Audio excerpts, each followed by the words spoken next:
Buenos días tengan todos, Dios les bendice.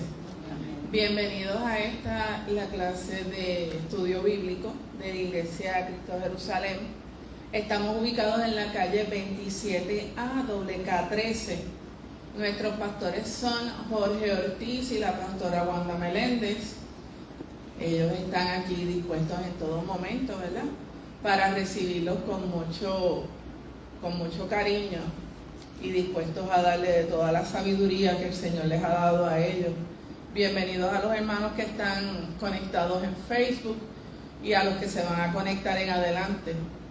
Vamos a comenzar como todas las clases, ¿verdad? Y todo lo que vamos a hacer para el Señor orando. Le voy a pedir a la hermana Noelia que ore por la clase. Noelia.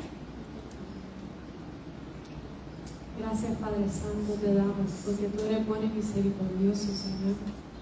Padre, te presentamos esta clase, Señor. Yo te pido que los que estamos aquí presentes y los que escuchen esta clase a través de las redes, Señor, que tú nos des espíritu de sabiduría y de entendimiento, Señor, que podamos comprender tu palabra, Señor, y que no solamente la comprendamos, sino que cabe dentro de nuestro corazón, Señor, y la pongamos en práctica.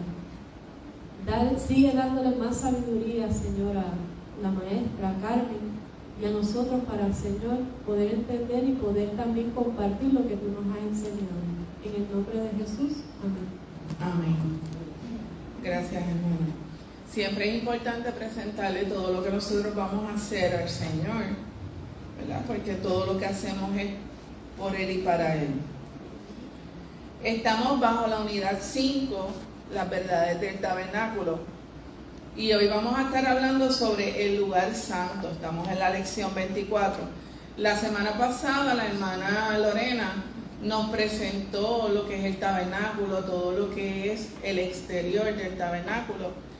Y todo lo que es exterior del lugar santo, todo lo que bordea, delimita el área del tabernáculo, la entrada, la fuente, el lugar de sacrificio, o sea, todas estas partes que van conformando en lo que es el tabernáculo, que fue hecho de acuerdo a las reglas y las instrucciones del Señor. Esto no se lo inventó el hombre, el Señor dio unas instrucciones específicas, porque cada área y cada elemento que hay en el tabernáculo representa algo en el Señor y en la vida que nosotros debemos llevar conforme a su voluntad. Así que, dicho esto, comenzamos con la lección. La verdad central: los objetos del lugar santo son una imagen del ministerio de Cristo. El versículo clave, lo voy a leer yo, está en Juan 8, versículo 12. Todo lo leemos en el nombre del Padre, el Hijo y el Espíritu Santo. Otra vez Jesús les habló diciendo: yo soy la luz del mundo. El que me sigue no andará en tinieblas, sino que tendrá luz de la vida. Amén. Las apariencias engañan. Desde el exterior, el tabernáculo probablemente parecía como una estructura monótona que no significaba nada, similar a una tienda de campaña. Pero dentro de sus muros era una hermosa casa de culto ricamente ornamentada. Debemos comenzar visualizando nuestra casa, sin faltarle respeto a la palabra, ¿verdad? Y no ir más allá. Piensen si usted en su casa tiene un lugar que es especial. Esa mesa especial que representa algo, que usted coloca ahí, elementos importantes para usted que son significativos. Pues Dios hizo eso, pidió que hicieran eso en honor a Él y para Él. Y como les dije en un principio, cada elemento tiene un significado, representa algo. Igual que como usted tiene en su casa una mesa, un lugar donde coloca fotos de la familia, donde coloca aquella vasija tal vez que era de su abuela, que para usted representa algo, pues para Dios cada elemento tenía un significado específico. Nada en el plan de Dios es al azar. Cada artículo tiene un significado mucho más allá de su uso inmediato en el tabernáculo. El estudio de esta semana se centra en las 3 piezas de mobiliario que ocupaban el lugar santo. La hermana Lorena, la pasada semana, nos ilustró lo que era el tabernáculo, si lo puedes proyectar. El tabernáculo en su totalidad es la foto que está a la izquierda, ¿verdad? Donde ella habló de lo que eran las verjas, las telas de lino, lo que representaba la entrada hasta la fuente, que es lo más cercano que está allá a la entrada del lugar santo.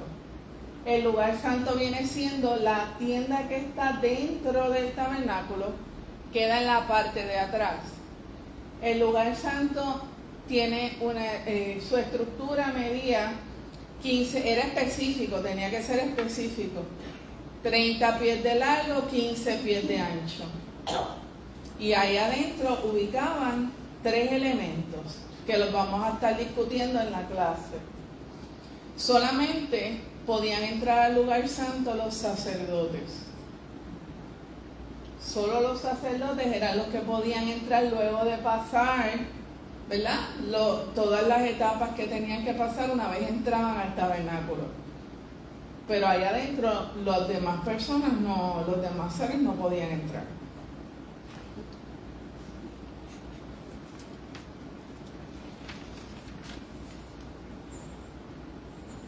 Ellos entraban, los sacerdotes entraban al lugar santo todos los días. Bajo el tema Luz del Mundo, vamos a pedirle a Lourdes que nos lea, la hermana Lourdes, pastora Lourdes, que nos lea Éxodo capítulo 25, versículos del 31 al 40.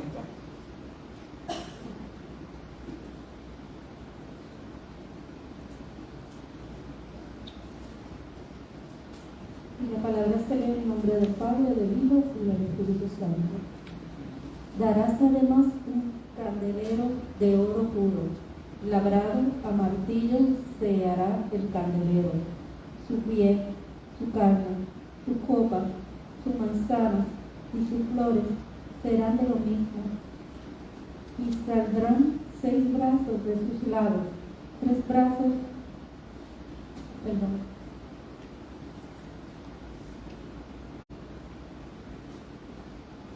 Y saldrán 6 brazos de sus lados, 3 brazos del candelero a un lado y 3 brazos al otro lado.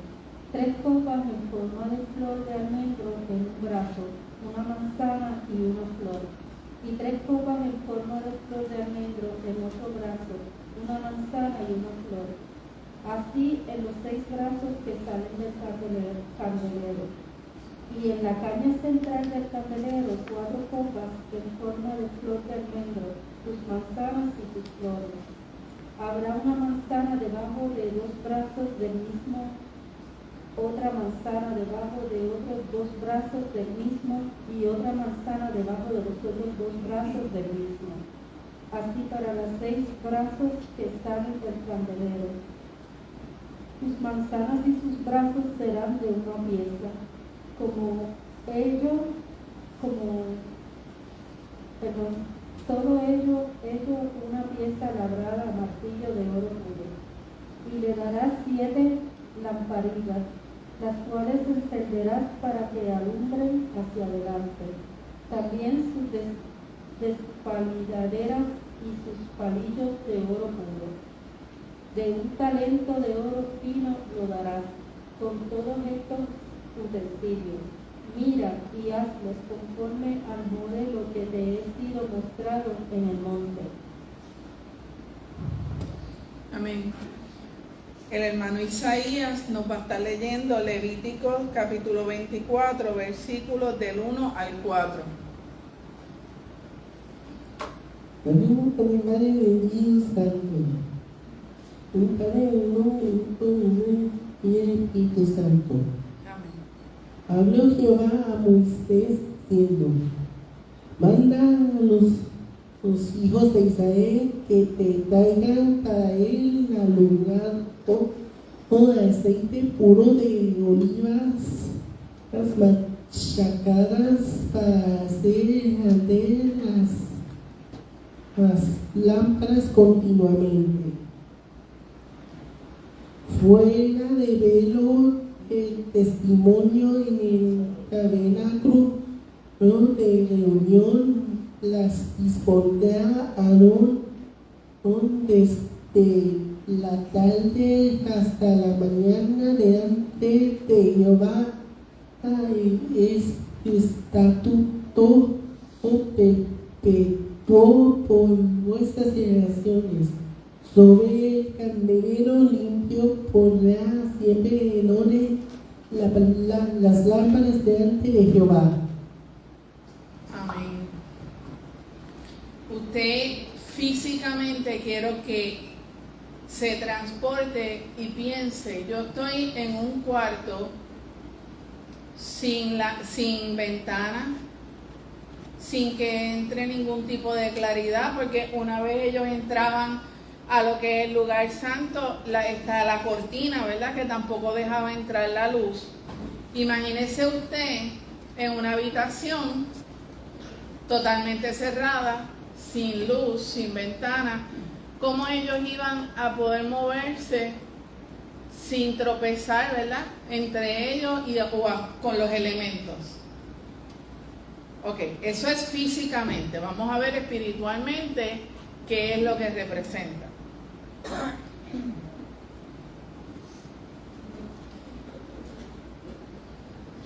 Además del simbolismo espiritual, el candelero le da luz, ¿verdad? A lo que les estaba explicando, a que las personas los sacerdotes no fueran a tropezar mientras realizaban sus trabajos.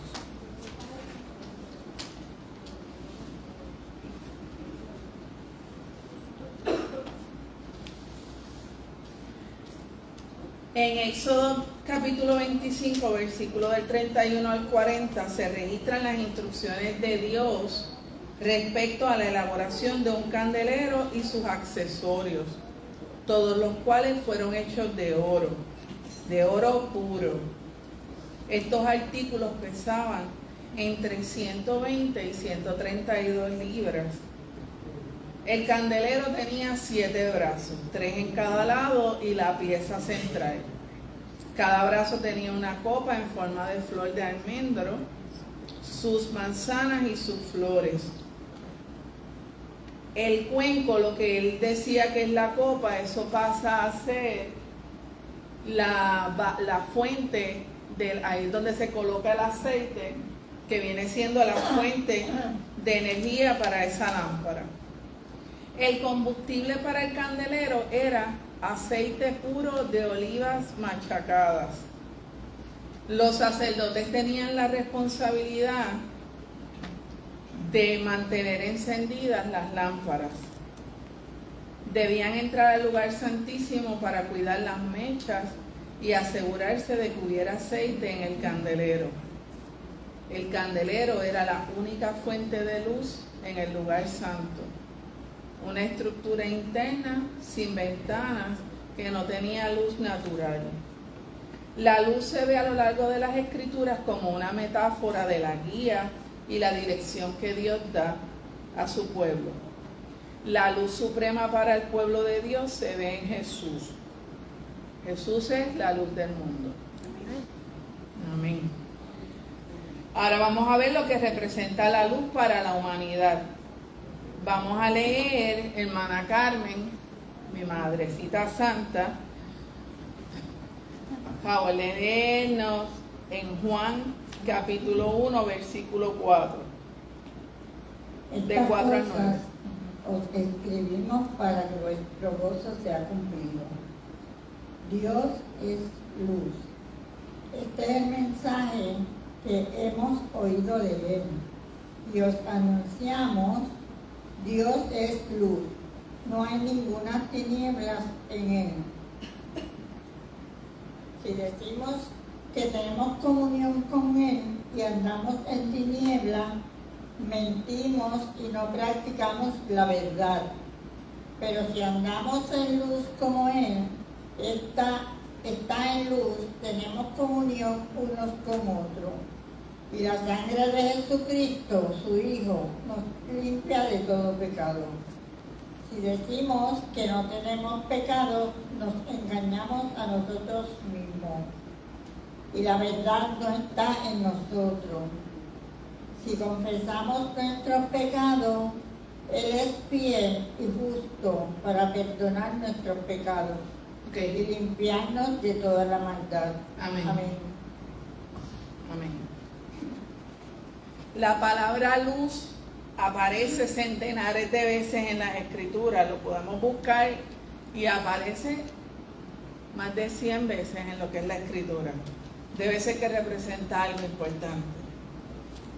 No es sorprendente que Dios incluya el candelero en el tabernáculo para apuntar hacia el Señor Jesucristo. El candelero proporciona luz a la oscuridad del lugar santo. De manera similar, Jesús nos proporciona luz en un mundo oscuro y pecaminoso. Por eso siempre debemos, ¿verdad?, seguir la luz que el Señor nos provee, porque esa es la guía. Así es como vamos a estar seguros de que en este mundo pecaminoso y oscuro vamos a poder mantenernos en el plan de Dios y no perder la salvación, que es el fin, lo que esperamos. Jesús irradia luz al ser vida para la humanidad caída, que está atada a las tinieblas y a la muerte espiritual a causa del pecado. Pero Jesús trae la revelación de Dios y la vida eterna a los que están en tinieblas. Por eso le digo a los hermanos que están en internet, a los que están aquí, que todavía no han aceptado al Señor, si alguno, que no importa lo que usted esté pasando, lo que usted esté viviendo, en el mundo en que usted esté, si en este momento usted está sintiendo que se mueve algo, que tiene una duda, que tiene una inquietud, es el Espíritu Santo que lo está redarguyendo. Así que solo pídale al Señor que le ilumine más para que usted pueda continuar por el camino de la verdad. Cuando aceptamos a Cristo como Salvador, la oscuridad del pecado es removida y reemplazada por la luz del Evangelio. En nuestros días podemos dar testimonio de Cristo y la luz que nos ha dado. Nosotros, los que ya aceptamos al Señor y estamos viviendo en Él y para Él, se supone, ¿verdad?, que debemos estar irradiando esa luz a los demás. Es como un espejo reflector. Yo lo veo así y que me gustaría que lo visualizaran. Usted está recibiendo ya la luz. Se supone que lo que salga de ti, lo que salga de nosotros sea luz. Que nosotros seamos como un espejito reflector y podamos darle lo que el Señor nos está dando a nosotros. El Evangelio está escrito, pero escrito ahí no va a llegar al mundo, va a llegar a través de nosotros. Primero por testimonio, nosotros lo recibimos, ya lo recibimos, damos testimonio. El inconverso, el que está en pecado, el que está en las tinieblas, el que está indeciso, nos está observando, nos va a ver. Y tenemos que ver qué es lo que nosotros reflejamos, qué es lo que está saliendo. Sí, Hermana Noelia. Yes. Es bien importante eso que está diciendo la hermana Carmen, porque cuando más la gente que no conoce a Cristo observa a un cristiano, es cuando está pasando problemas. Cuando las cosas no van tan bien como uno planifica, ¿verdad? Y un ejemplo que me gusta mucho, para que entendamos mejor también esto del espejito, porque en medio de toda la oscuridad, en medio de la tormenta, nosotros somos esa luz que está, que todo el mundo va a ver, porque cuando hay una oscuridad, no sé si ustedes se han montado en algún crucero o algo, que están en el medio del mar de noche, no se ve nada. No se ve nada. Y nosotros somos esa luz que la gente va a ver en medio de la oscuridad. Y cuando un cristiano pasa por problemas es cuando más la gente está pendiente a ver cómo la persona reacciona. No tienes que tener una Biblia debajo y estar todo el día diciendo Cristo viene, amén, Cristo viene. Pero eso no va a definir que tú seas luz del mundo.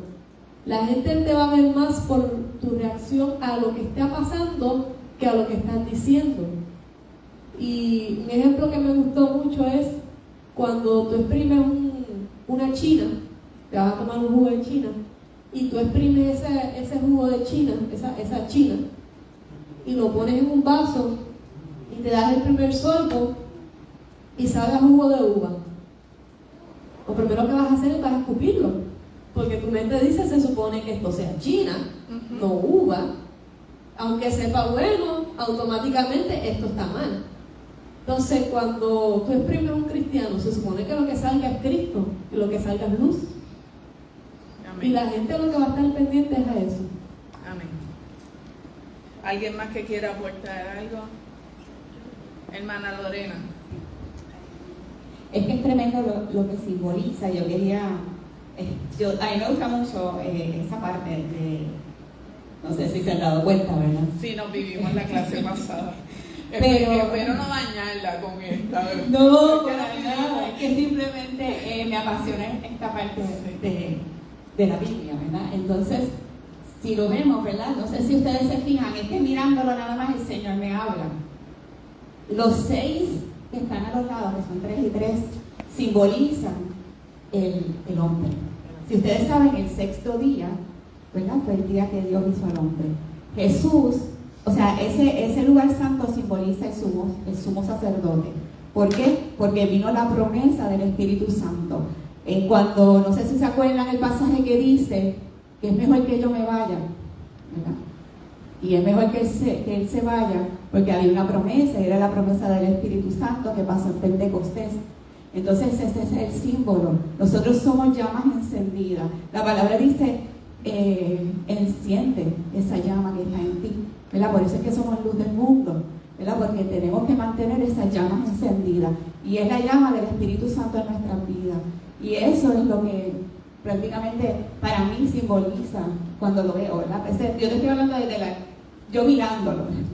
Sí, cuando yo estudié la lección, Lorena, cuando yo vi que eran 7 lámparas, yo dije, ok, 7, que muchas veces el Señor utiliza, ¿verdad? El 7 es el número de Dios. Es el número de Dios. Es tremendo, ¿verdad? Lo que simboliza. También tiene un símbolo para el tabernáculo, pero también tiene un símbolo en el Apocalipsis, que no voy a hablar de él, pero es para que veamos, ¿verdad? Que en el Apocalipsis pues simboliza. Es como dice la lección, Dios no hizo nada al azar.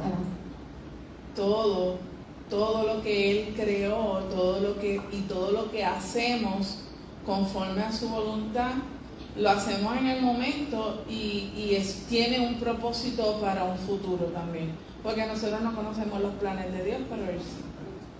Así que Él nos dejó todos estos elementos que van a simbolizar cosas en nuestra vida actual. Esto es del Viejo Testamento, esto es de la ley, pero va a traernos todavía al día de hoy, nos da luz por utilizar, ¿verdad? Seguir en la misma. Reflejo de lo que había de venir. El reflejo, perfecto. Se llama sombra y figura. ¿Se llama, perdón? Sombra y figura. Sombra y figura.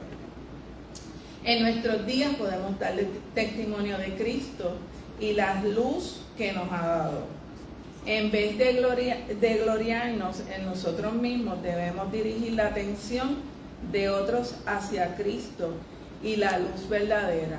Cuando yo doy testimonio, cuando uno de nosotros da testimonio, cuando la hermana Lorena da testimonio en uno de sus ministerios, no es ella, la gloria no es de ella, la gloria es de Dios. Por eso también la luz que nosotros irradiamos no es luz de nosotros, es el reflejo de Dios. O sea, tampoco es que, yo brillo por luz propia, no. La luz del cristiano la da Cristo. Noelia.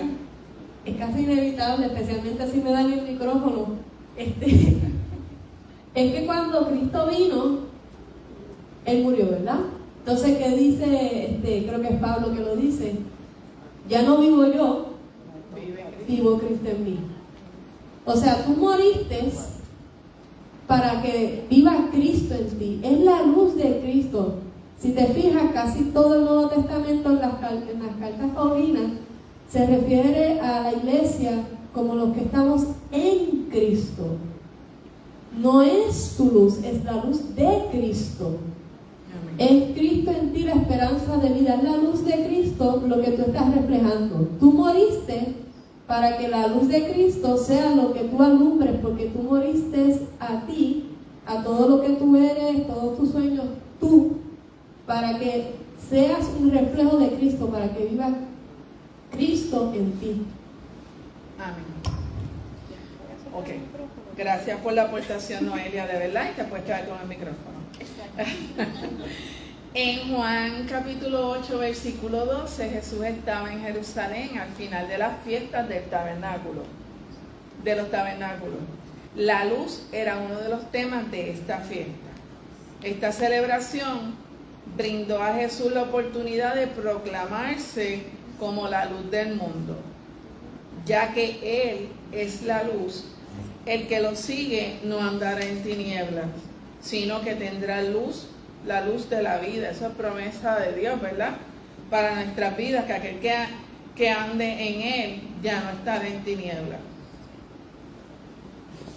Él mismo declaró: vosotros sois la luz del mundo. Una ciudad asentada sobre un monte no se puede esconder. Eso se puede leer en Mateo capítulo 5, versículo 14. Vamos para la segunda parte de la lección. Son 3 partes. Esta parte se llama Pan de Vida, bajo el tema La Mesa del Pan de la Proposición. Vamos a pedirle a la hermana Diana que nos lea Éxodo capítulo 25 del 23 al 30, y luego Jesse va a leer Levítico 24, capítulo del 5 al 9. Harás asimismo una mesa de madera de acacia. Su longitud será de 2 codos y de 1 codo su anchura, y su altura de codo y medio. Y la cubrirás de oro puro y le harás una cornisa de oro alrededor. Le harás también una moldura alrededor de un palmo menor de anchura, y harás a la moldura una cornisa de oro alrededor. Y le harás 4 anillos de oro, los cuales pondrás en las 4 esquinas que corresponden a sus 4 patas. Los anillos estarán debajo de la moldura, para lugares de las varas para llevar a la mesa. Harás las varas de madera de acacia, y las cubrirás de oro, y con ellas será llevada la mesa. Harás también sus platos, sus cucharas, sus cubiertas y sus tazones, con que se libará. De oro fino los harás, y pondrás sobre la mesa el pan de la proposición delante de mí continuamente. Amén. Jesse continúa en Levítico.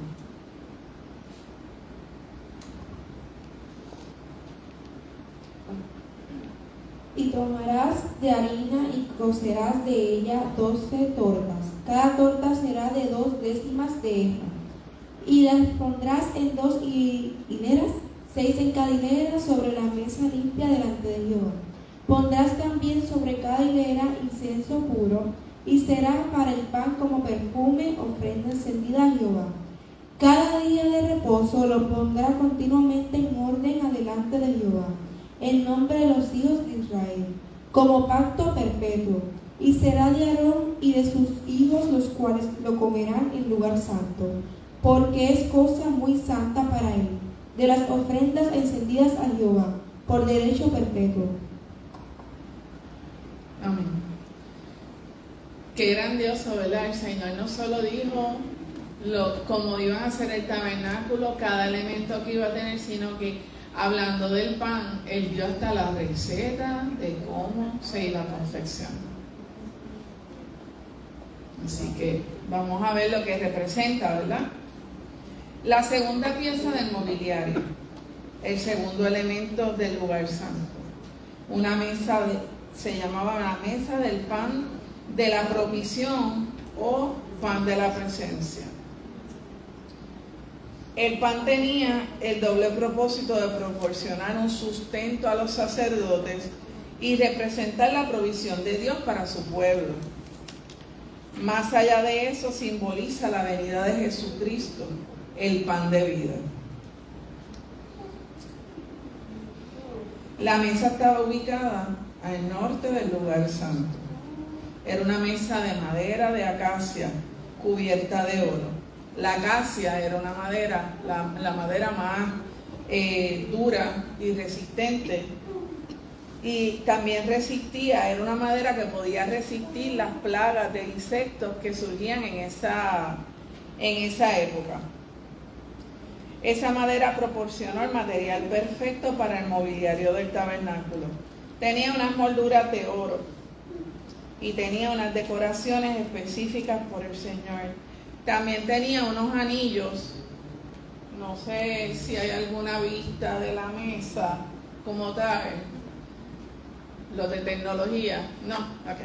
La mesa tenía unos anillos en los laterales por donde pasaban las varas de oro también, unas barras que eran por donde lo cargaban. Básicamente el que está ahí.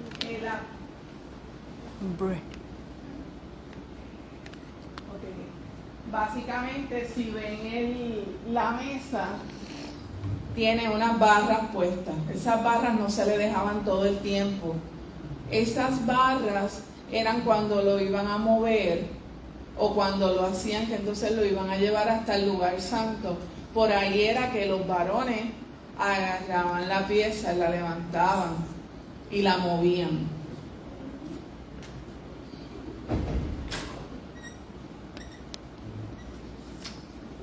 La moldura de oro, las argollas de oro, los anillos. Carlos. Me trajeron un asistente. Está bien, para la próxima vamos con el asistente, me quedo aquí. Las dos varas que se usaban para transportar la mesa cuando los israelitas viajaban, porque donde quiera que ellos iban montaban su tabernáculo. Los utensilios de oro complementaban los implementos de la mesa. Esta mesa contenía el pan de la proposición o el pan de la presencia, que era otra manera, ¿verdad?, como se le conocía. El pan consistía de 12, o sea, el lugar, acomodaban 12 panes de una manera en específico. Los 12 panes representaban las 12 tribus, era uno por cada tribu de Israel. O sea que todo tiene una razón de ser, ¿verdad? La provisión que él había prometido para las tribus.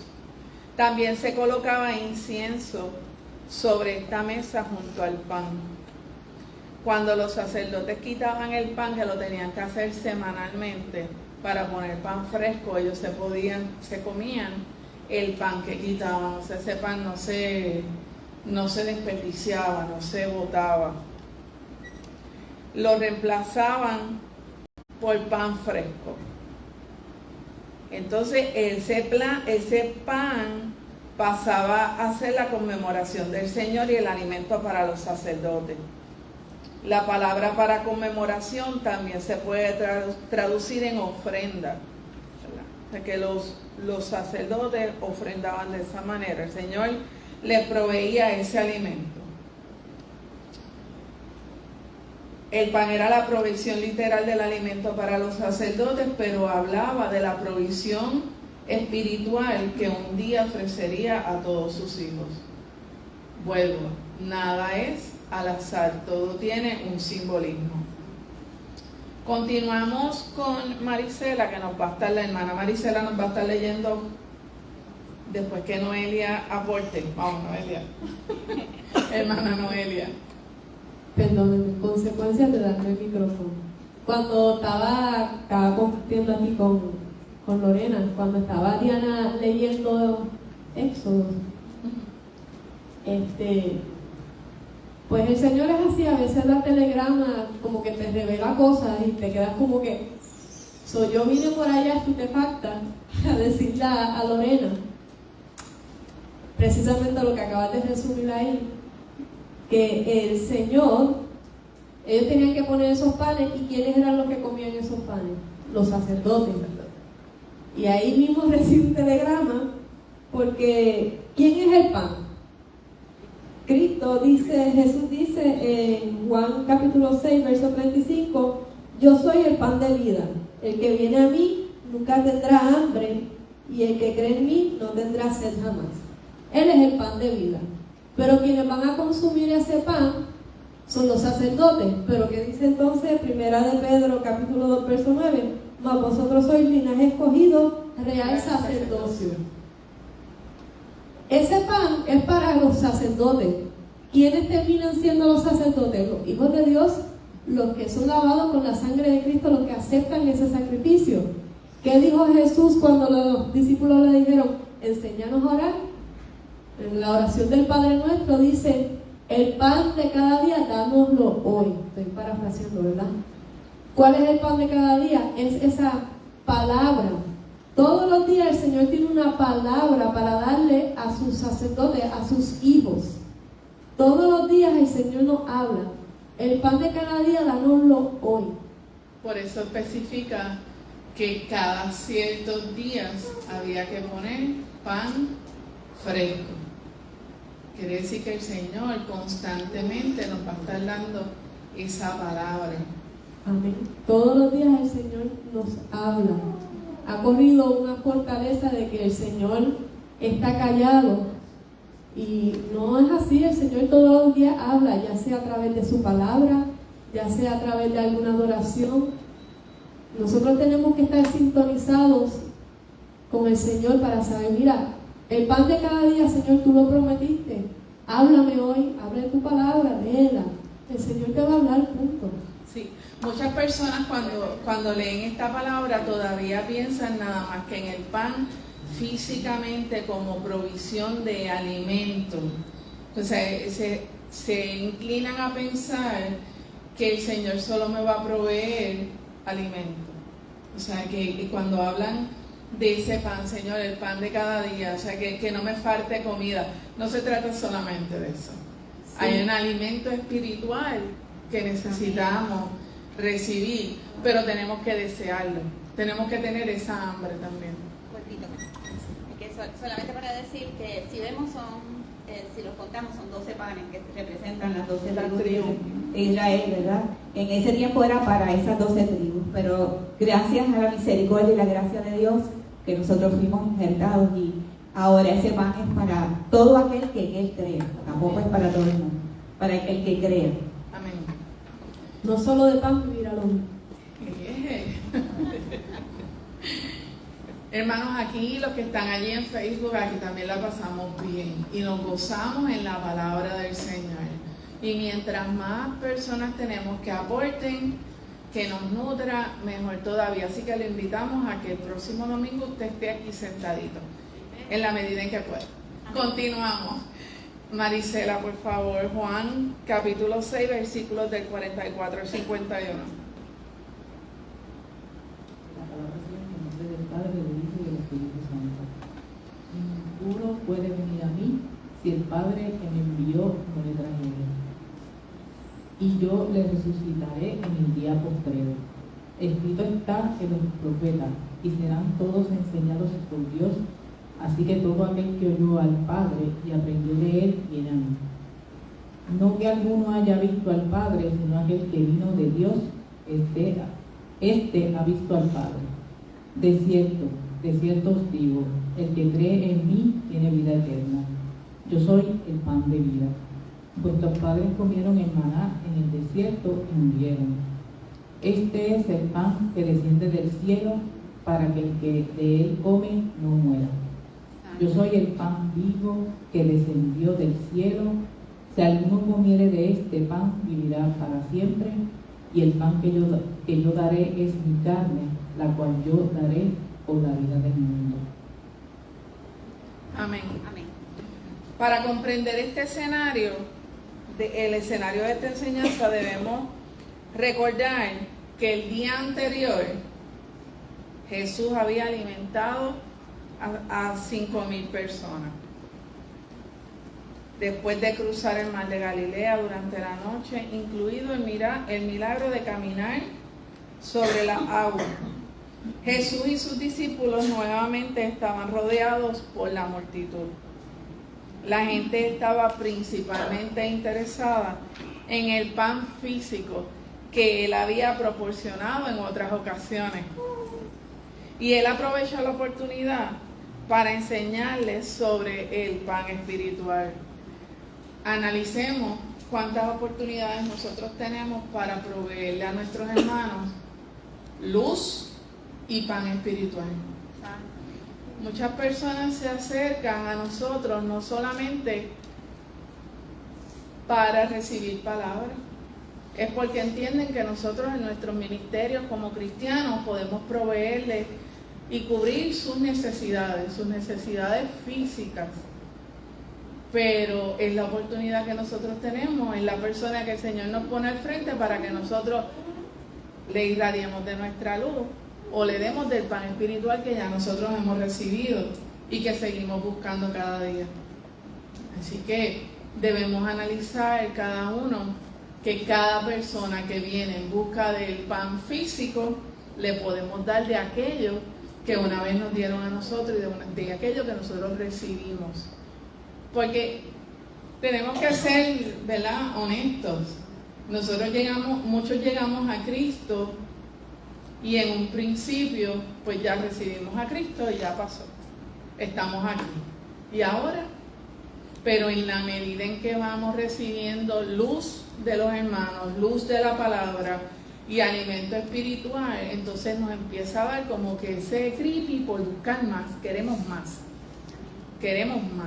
Pues entonces ahí es a donde nosotros debemos buscar llevar a nuestros hermanos. Noelia, vas a hablar algo.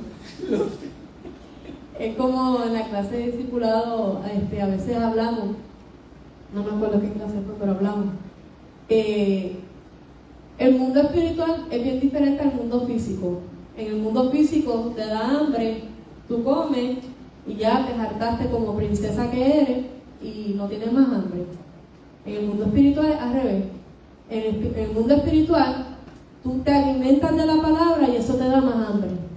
¿Quieres tener más hambre del Señor? Busca más al Señor. ¿Quieres tener más hambre de su palabra? Lee más su palabra. Porque en el mundo espiritual es al revés. Si tú dejas de alimentarte de la palabra, no te va a dar hambre. Pero si tú te alimentas de la palabra, te va a dar más hambre y más hambre. Por eso tú ves la gente que cuando se mete en la palabra, de momento están como que, y esta persona que cambió Dios porque sigue, porque tiene más hambre y se sigue alimentando. Sí, es que de verdad, cuando uno empieza a alimentarse de la palabra, cuando uno viene a ver, se convierte en autodidacta, uno está buscando cada día más y buscando. Al principio yo leía la palabra y ya, y entonces en la medida en que ha pasado el tiempo me da curiosidad buscar qué significa esto bíblicamente, y sigo buscando, y eso es a lo que nos lleva la palabra, eso es lo que el Señor quiere. Sí, y tampoco estás solo buscando la palabra. La palabra de Dios dice que nosotros tenemos la unción del Santo y Él nos enseña todas las cosas. También en Efesios dice que nosotros debemos saber cuál es la voluntad del Señor. ¿Por qué? Porque el Espíritu Santo habita en nosotros. La luz del mundo habita en nosotros. Él, que fue el que inspiró la palabra, el que inspiró todas las escrituras, es la mejor persona o el mejor maestro que te va a enseñar qué significa la palabra. Así que cuando tú estás buscando en la palabra y estás estudiando la palabra, tú no estás solo. Tú solamente le preguntas, Señor, explícame qué significa esto, y dale tiempo a que el Señor te hable. Ora por entendimiento. Exacto, pídele al Señor entendimiento, como dice Santiago. El que está falto de sabiduría, pida. DH. Vamos, el telegrama. Ok. ¿Se acuerdan el candelero con las 7 lámparas? Esos 7 fuegos también es una representación del Espíritu Santo, de los espíritus de Jehová. Jehová, aquí cogiéndolo rápido, es Jehová Padre, Jehová Hijo, Jehová Espíritu Santo. Cuando habla de Jehová está hablando de los 3, Padre, Hijo, Espíritu Santo. En Isaías capítulo 9, si no me equivoco, te digo ahora, capítulo 11, versos 1 y 2, habla de esos espíritus de Jehová. Está hablando sobre la profecía de que Cristo viene, pero te habla de los espíritus de Jehová, que fue lo que el Señor nos dejó, su espíritu, que en el Espíritu Santo están esos espíritus, que dice, saldrá una vara del tronco de Isaí y un vástago retoñará de sus raíces. Estoy leyendo Isaías capítulo 11, voy para el verso 2. Y reposará sobre él el espíritu de Jehová. Ahí está uno. Espíritu de sabiduría y de inteligencia. Ahí hay 3. Espíritu, acá. Espíritu de consejo y de poder. Espíritu de consejo y de poder. Baterías, por favor. De poder, espíritu de Conocimiento. 6. Y el último, y de temor de Jehová. 7. El Espíritu Santo, en él están esos 7 espíritus que están en nosotros. Pide a Jehová sabiduría. Cada vez que yo leo, después que el Señor me enseñó esto, cada vez que yo leo Proverbios, que dice, y la sabiduría clamaba, y el entendimiento decía, y clamaba en las calles, es el Espíritu Santo. Pídele a ese mismo maestro que te está enseñando, que es el Espíritu Santo en ti, sabiduría. Él es el espíritu de sabiduría, Él es el espíritu de conocimiento. Él te va a guiar. Él es el pan, Él es el que te da, mira, esto significa eso. Amén. Los oyentes de Jesús habrían estado muy familiarizados con la provisión del maná. Maná es pan. Del maná de Dios en el desierto para sus antepasados. También habrían estado familiarizados con el pan que se coloca sobre la mesa en el lugar santo. Pero ahora Dios les daba pan que desciende del cielo. Este pan proporciona más que alimento físico, a diferencia del maná. El sustento que Jesús ofrecía trasciende a la necesidad física actual y llega hasta la eternidad, a diferencia del pan de la presencia que solo comían los sacerdotes, él hasta la eternidad. A diferencia del que consumían solo los sacerdotes, el pan de vida sería gratis para todos los que acepten a Jesús. Lo que acaba de decir hace unos minutos la hermana Lorena. El resultado de comer pan de vida es la vida eterna. Pero aquellos que comen del eterno pan de vida nunca morirán. Y esto se refiere a muerte espiritual, no se refiere a muerte física. Continuamos ya con la tercera parte, las oraciones del pueblo de Dios, bajo el tema el altar del incienso. El altar del incienso es la tercera parte, del tercer elemento que está en el lugar santo. Le vamos a pedir a Olga que nos lea Éxodo capítulo 30, versículos del 1 al 10. Permíteme un momento, Olga, en lo que nos traen el micrófono. Pero qué maravilloso es todo esto, ¿verdad? Como el Señor dentro de sus promesas nos provee, nos ofrece ese pan de vida que nos va a dar a nosotros que nos va a durar para siempre, vamos a estar en la eternidad. Oiga. Harás asimismo un altar para quemar el incienso. De madera de acacia lo harás.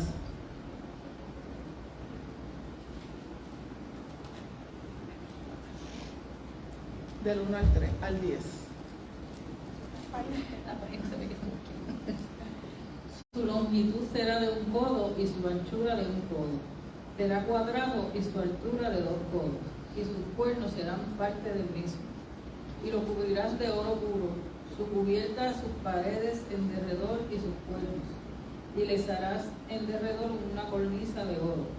Le harás también 2 anillos de oro debajo de su cornisa, a sus 2 esquinas, a ambos lados suyos, para meter las varas con que será llevado. Harás la vara de madera de acacia y la cubrirás de oro. Y lo pondrás delante del velo que está junto al arca del testimonio, delante del propiciatorio que está sobre el testimonio donde me encontraré contigo.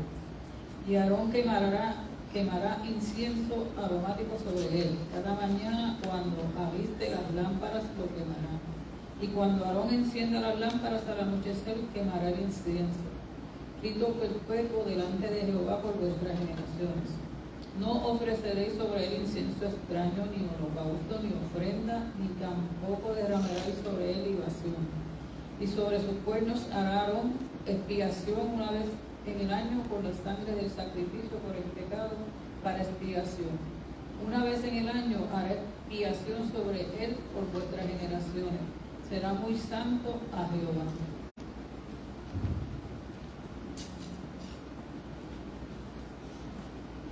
Amén. Los sacerdotes se acercaban a este altar 2 veces al día para quemar incienso, que el incienso que Dios requería. Era un incienso en específico, era un incienso especial, que prefiguraba las oraciones del pueblo de Dios. El incienso proporcionaba un olor dulce en este lugar de adoración. Un detalle que no lo dije anteriormente, cuando en la Biblia te habla de la medida del codo, el pastor nos había explicado que se refería a esta toma de medida, porque ahí no habían pulgadas, no había cinta métrica, que es lo que nosotros conocemos. Pues la manera de ellos medir era la medida del codo hasta el codo. Si decía 2 codos, pues era 2 codos. Había que medir. A veces hay ocasiones que dice 2 codos y una mano, pues era 2 veces el largo más una mano. Eso es un detalle, ¿verdad? Porque me gusta como que las personas lo puedan visualizar de mejor manera. El altar de incienso era el mueble central del lugar santo. Está ubicada frente al velo de la entrada del lugar santísimo. O sea, ya estamos en el elemento más cercano a la entrada del lugar santísimo. En el lugar santísimo solamente entraba el sumo sacerdote. Como la mesa de los panes de la proposición estaba hecho de madera de acacia cubierta de oro, pero este era mucho más pequeño. Esta mesa era mucho más pequeñita, pero peculiarmente era más alta que las demás mesas. Medía aproximadamente 3 pies de altura, más alto que los demás elementos del tabernáculo. Se ve un poquito. Sí, un poquito más alto. Ya era la mesa del incienso, era esta mesita que está aquí. Exacto. Que es más alta, pues lo próximo que está después de esa mesa, lo que está ya es la cortina para entrar al lugar santísimo. La división, lo que pasa es que ahí se ve que está corrido, está abierta la cortina y se puede ver el lugar santísimo. 2 veces al día, por la mañana y por la noche, Aarón y el sumo sacerdote quemaban incienso aromático sobre él. Esto debía hacerse por sus generaciones. Dios específicamente quería que las generaciones mayores enseñaran a las generaciones más jóvenes a obedecer sus mandamientos. Hace varias lecciones atrás, uno de los puntos que tocamos bien fuerte, ¿verdad?, que le demos mucha importancia, era que los adultos ya conocedores de la palabra que pudieran, ¿verdad?, a sus generaciones más que van detrás de ellos, que puedan, ¿verdad?, dar esos conocimientos. Pues el Señor también pretende eso, que los conocimientos y la palabra siga de generación en generación, porque si no el Evangelio se va a quedar ¿dónde? Escrito y ya. Así que es importante que las generaciones sigan fomentando que los más jóvenes cumplan con los mandamientos. Era un incienso especial. Era una composición de 3 especies aromáticas, mezclados en cantidades iguales. Debido a que este incienso era especial, Dios lo declaró santo o sagrado y consagrado, y estaba prohibido utilizar para fines personales. O sea que nadie se podía llevar un poquito de incienso ni prepararlo en su casa, porque eso era específicamente para el lugar santo. Debía usarse solo para quemar incienso, esa mesa, hablando de la mesa. ¿Qué prácticas, les pregunto, qué prácticas o elementos de adoración espera Dios que su pueblo transmita a la próxima generación hoy en día? Repito la pregunta. ¿Qué práctica o elementos de adoración espera Dios que su pueblo transmita a próximas generaciones hoy en día? Yo no voy a hablar.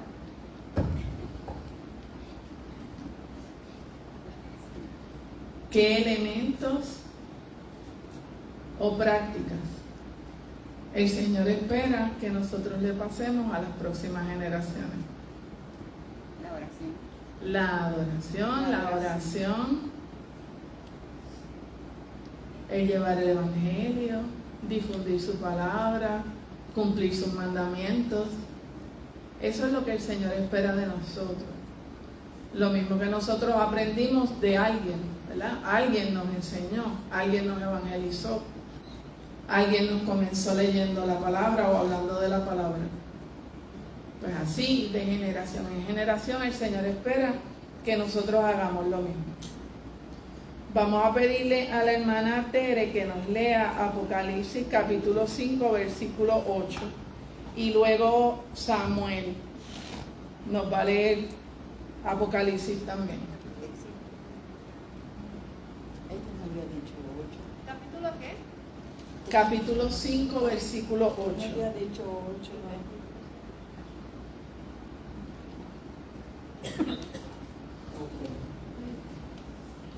Y cuando hubo tomado el libro, los 4 seres vivientes y los 24 ancianos se postraron delante del Cordero. Todos tenían arpa y copa de oro llena de incienso, que son las oraciones de los santos. Amén. ¿Sigo o no? No, el versículo 8 solamente. Y Samuel nos va a estar leyendo Apocalipsis 8, versículos del 3 al 4, el 3 y el 4.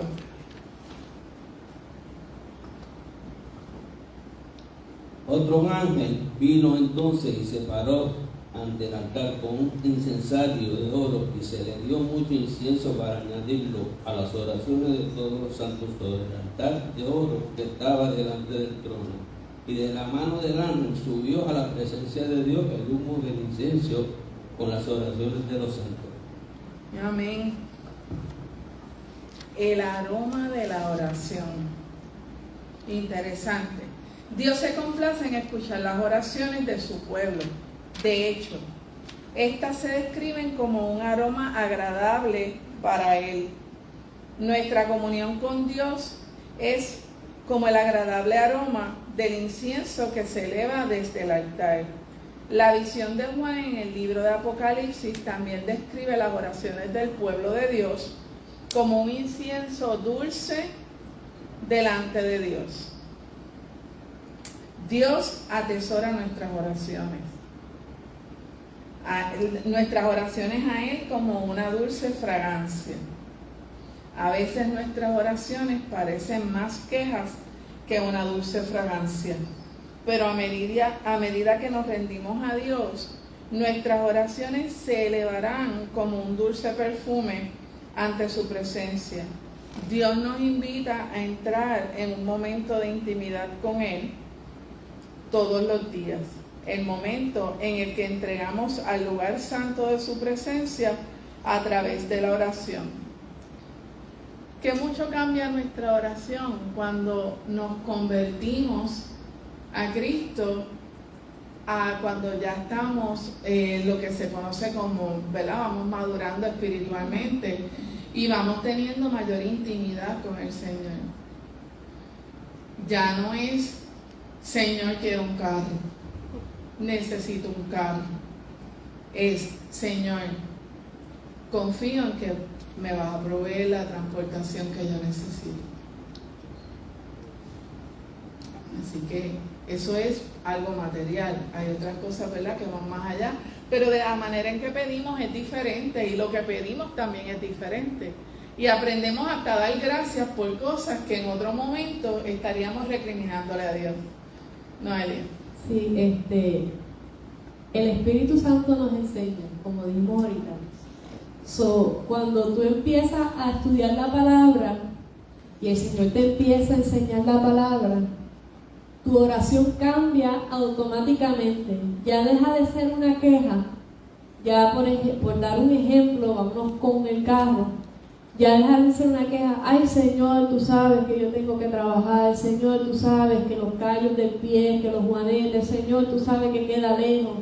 Ya nuestra oración cambia cuando el Señor te enseña la palabra y tú sabes que el Señor es tu proveedor. En vez de quejarte, ya empiezas: gracias, Señor, porque tú eres quien provee. Gracias, Señor, porque yo sé que yo tengo tu provisión. Gracias, Señor, porque de alguna manera yo voy a llegar a mi trabajo o a X y el lugar que necesita llegar. Tu oración cambia mientras tú vas aprendiendo de la palabra. Porque cuando tú sabes que Jehová Jireh, tu proveedor, tú aprendes eso, ya tú dejas de quejarte y ya tú empiezas a darle gracias al Señor porque eres Jehová Jireh, el que te va a proveer. Tal vez tus ojos no lo ven, pero tú sabes que es así. Y cuando tú sabes algo, no hay nada que te cambie de eso. Tu oración cambia y ya deja de ser queja, empieza a ser agradecimiento. Y de ese agradecimiento empieza una alabanza. Y de esa alabanza el Señor inunda ese lugar y te sigue enseñando más. Y olvídate, de ahí tú sales renovado. Se te olvida. Tal vez llegaste con una preocupación y la puedes poner en las manos del Señor y el Señor provee, punto. Amén. Es bien importante reconocer que aún lo que nosotros queremos que perdemos, que sentimos que lo perdemos, no es por caprichos del Señor. Hay cosas que suceden y aún en la pérdida, no sé, el Señor me lo ha puesto en el corazón, aún en la pérdida tenemos que dar gracias. Aún perdiendo lo que nosotros entendemos que es una gran pérdida, tenemos que ser agradecidos. A veces nos empeñamos en ir a un sitio y nos pasa a nosotros los jóvenes, los jovencitos. Queremos ir a un sitio, queremos hacer algo, queremos lograr algo y no lo logramos, no se puede. O algo pasa, a veces... Dígame usted si alguna vez usted ha salido para algún lugar y se le daña el carro. Y era importante que usted fuera a ese lugar, para usted era bien importante. Pero mire, en ese momento damos gracias, Señor. Si de algo me has librado, gracias. Si me estás protegiendo, gracias. O sea que debemos, ¿verdad? Siempre tener eso en mente. Ok. ¿Alguien más quiere aportar algo sobre lo discutido? Con relación al incienso, no podemos olvidar, ¿verdad? Y lo debemos visualizar. Según el incienso se quema, ese incienso aromático quema y va subiendo el humito, y ese aroma nos va inundando el lugar cuando nosotros oramos. Eso es lo que pasa con nuestras oraciones. Y la palabra lo dice, pasa a ser perfume aromático para Dios. Porque primero hay que contar con Él. Nosotros oramos y esa oración no es en vano. Esa oración está representada por el incienso, sube y le llega al Señor y le endulza. Y algo dulce agrada. Así que, ¿algún comentario? ¿Alguien que quiera aportar algo más? Pues vamos a la asignación, porque todas las clases terminan con una tarea. Primero, Dios quiere que nuestro corazón sea como el lugar santo del tabernáculo. Jesús es la luz para nuestro mundo y el pan para nuestro sustento y crecimiento espiritual. Nuestras oraciones son incienso dulce y fragante que sube a Dios. El mensaje que tenemos es uno que el mundo en que vivimos necesita desesperadamente. Vamos a hacer ese espejito. Vamos a estar en la disposición de recibir y dar de lo que estamos recibiendo. Entonces, la tarea que nos toca hacer como ministerio: asegúrese de alimentar su vida deleitándose en el pan de la vida, no en otro, en el pan de la vida. Busque una manera de irradiar la luz de Jesús a un no creyente esta semana, a esa persona. Un Dios te bendiga muchas veces es suficiente. Uno nunca sabe si esa persona está pasando por una situación. Y si usted siente decirlo, no se cohiba, que es el Espíritu Santo que le está diciendo, esa persona necesita, te está señalando. Cuando nos da esa, que a veces se nos sale de momento, Dios te bendiga, Dios le bendiga. En ocasiones, cuando se nos sale así espontáneo, como dice uno, es que alguien lo necesita. Permita que sus oraciones sean dulce fragancia para Dios. No cese de orar. En otras palabras, no es nada imposible. Vamos a seguir orando, vamos a seguir irradiando y vamos a seguir alimentándonos. O sea, nosotros vamos a seguir dando, recibiendo y orando para que esas oraciones suban a Dios y lo endulcen. Hermana Noelia.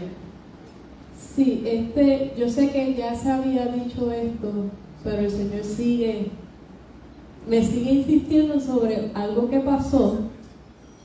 Cuando usted comparta lo que es la palabra con otra persona, pues a veces el Señor pone en tu corazón y tú sientes que si no lo haces se te sale el corazón por la boca. No siempre es así. Y algo que el Señor me enseñó, que es lo que digo que sigo compartiendo, tal vez ya lo he dicho aquí.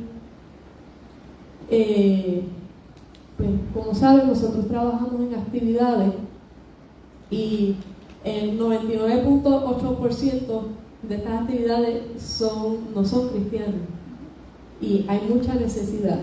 En una de estas actividades vino una persona en silla de ruedas, de estas que son electrónicas, que ya tú sabes que no fue un accidente, que ya lleva años en esta condición. Y hemos cogido la costumbre de cada vez que vemos a alguien con muleta, con cualquier cosa, vamos a orar, ¿verdad? Yo estoy esperando que le hagan la caricatura, porque hay una fila larga, y cuando ellos se van, pues yo voy detrás de ellos y toco la esposa que andaba con el señor que estaba en silla de ruedas, y le dije, mira, ¿lleva mucho tiempo así? Lleva años. ¿Puedo orar por ti por sanidad? Sí. Yo no sentí nada. Yo no había corriente, no había fuego, no había... a veces el Señor, cuando tú vas a hacer algo, tú sientes cuando la presencia del Señor está sobre ti. Eso se siente muchas veces. Pero en ese momento yo no sentí nada. ¿Sabes? No fue nada espectacular. Yo simplemente, en el nombre de Jesús, parálisis, te vas en el nombre de Oremos, ni 10 segundos la oración. En el nombre de Jesús, esto. Padre, creo que oré por la pareja, ni un minuto. Cuando me levanté, que terminé, la esposa del Señor me dio un abrazo ella no me dijo nada, simplemente me abrazó de tal manera, era como que yo necesitaba eso. Yo no sentí nada en el momento. Cuando fui para donde ellos, yo no sentía la gloria de Dios, yo no tenía tuki-tuki, no sentí nada. Simplemente voy a llevar el reino, punto. A veces el Señor pone en tu corazón algo sencillo como que dile Dios te bendiga o ora. No siempre tú vas a sentir la presencia del Señor. Hay veces que tú te vas a sentir la persona más común del mundo. No te dejes llevar por sentimiento. Nosotros caminamos por fe, no por vista, no por lo que vemos o sentimos, por lo que la palabra dice. Tú vas a ir a llevar el reino, ya sea con un Dios te bendiga, ya sea con, mira, veo que estás cojo, que whatever, puedo orar por ti. Ya sea que el Señor te dice, ¿puedo darte un abrazo? No tienes que sentirlo. Si lo sientes, amén, porque cuando el Señor te respalda es como que, sí, pero no siempre va a ser así. No te dejes llevar por sentimientos, simplemente haz.